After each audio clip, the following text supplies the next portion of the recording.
कि एक शेर मुझे याद आता है कि मैं अकेला ही चला था जानिबे मंजिल मगर लोग साथ आते गए और कारवां बनता गया।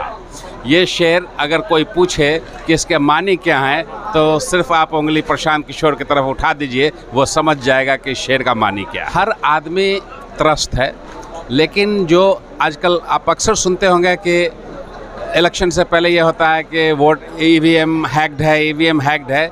सही मानों में हम आम जनता का ब्रेन हैक किया हुआ है। इस तरह से लोगों को सोचने के लिए बना दिया गया है कि वो बस दो धुरी पर ही सोच रहे हैं।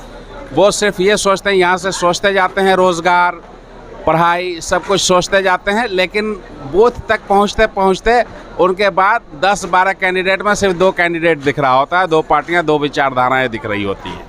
उसके अलावा उनको कुछ नहीं दिखता है। तो ये जो अंधापन है वो एक जहालत की वजह से है, और उस जहालत का असल वजह है कि पॉलिटिकल पार्टीज़ ने इनका इतना गलत इस्तेमाल किया है। उसको वॉश करने में वक्त लगेगा, इसीलिए प्रशांत जी ने जो ये प्रोग्राम बनाया है वो इतना लंबा वक्त ले रहा है और धीरे धीरे पदयात्रा हो रही है और उसकी धुलाई हो रही है।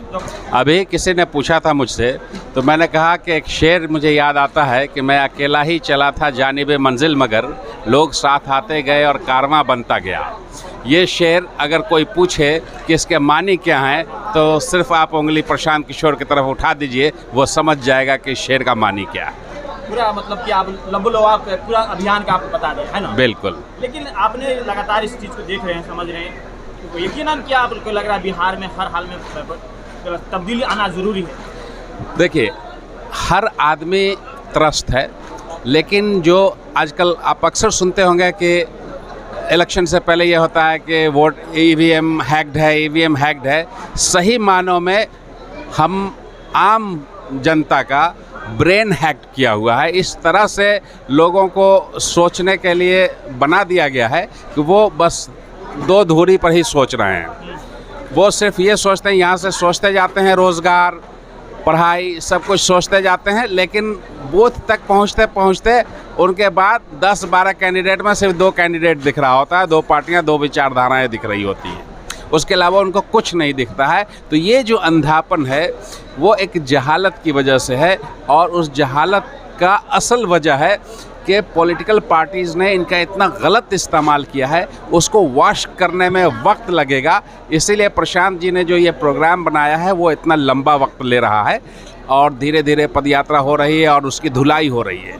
देखिए, सेहत का ख्याल इंसान अगर खुद ना रख सके तो कोई सरकार, कोई व्यवस्था उसके सेहत का ख्याल नहीं रख सकती है। तो ये सीधे सीधे इसी बात से जुड़ा है कि हम क्या चाहते हैं वो हासिल होता है। तो अगर हम बेहतर स्वास्थ्य सुविधा चाहते हैं, हम चाहते हैं कि मेरा शरीर बेहतर हालत में रहे, कम बीमार पड़े, बीमार हो तो उसे तुरंत उपचार मिले, उसके लिए वर्ल्ड क्लास व्यवस्था हो, तो हमको उसके तरफ बढ़ना पड़ेगा और उसके लिए आवाज़ उठानी पड़ेगी। और आवाज़ उठाने के साथ साथ व्यवस्था बदलने में हमें अपनी पूरी भागीदारी निभानी पड़ेगी, और बिहार उसकी तरफ तेज़ी से बढ़ रहा है। और आप देखेंगे कि इसका नतीजा 2025 में साफ साफ दिखाई देगा, यकीनन।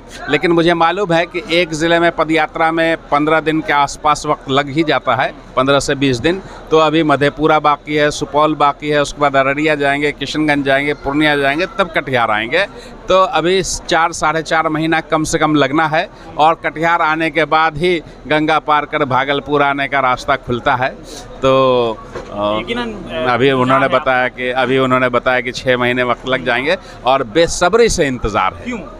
इसलिए इंतज़ार है कि हम ये जानते हैं कि जो काई धीरे धीरे हटाई जा रही है, उस काई को हटाने के बाद जब बर्तन को खुरच कर साफ़ किया जाता है तो उसके बाद उसकी चिकनाई ख़त्म हो जाती है, तो उसको एक अच्छे पॉलिश की ज़रूरत होती है। तो प्रशांत जी ने जो इतना दिन काम किया है, सोशल मीडिया से जो उनकी ख़बरें लोगों तक पहुंची हैं, और हम जैसे लोग इससे जुड़कर जो इलाके में काम कर रहे हैं, लोगों से बात कर रहे हैं, संवाद पहुंचा रहे हैं, उससे काफ़ी घटाएं छटी हैं। और प्रशांत जी जैसे ही आएंगे उसमें एक निखार आएगा, और ये कारवां और भी तेज़ी से आगे बढ़ेगा और बिहार की कामयाबी की तरफ बढ़ेगा।